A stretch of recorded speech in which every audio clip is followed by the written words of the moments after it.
This question says 3 pairs of scissors, A, B, and C, can be used to cut a sheet of iron. Which one will you prefer? And again, we have 3 options. In A, we have these very long scissors, where the blade of the scissor constitutes most of the length, and the handles are rather small in proportion. B, we have somewhat traditional scissors, where we have roughly an equal length between the blade and the handles. And then we have option C, where we have shorter blades, very long handles. So comparing the 3, we know we want to cut a sheet of iron. So this is going to be a very difficult thing to cut, nothing like paper or something that would cut quite easily.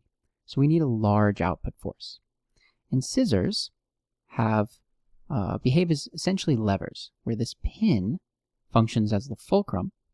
The effort is applied to the handles of the scissor, and then the load is placed between these blades, or in other words, can be thought of as acting on the edges of the blade. So with that said, levers are responsible for balancing the moments across the fulcrum. So again, in the case of scissors, across this pin.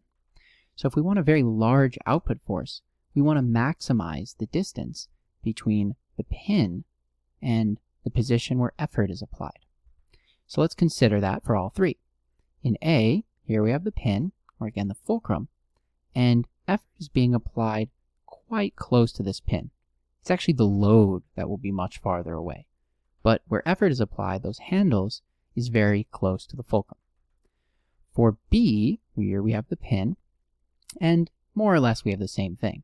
We have a little bit more distance to the position where effort is applied, and the load in this case is actually quite close, but compared to C, where we have the pin here, and then this very large distance to the position where effort is applied, B is far inferior.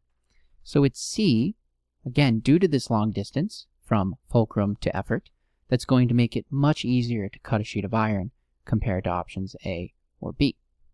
So again, the correct answer is C.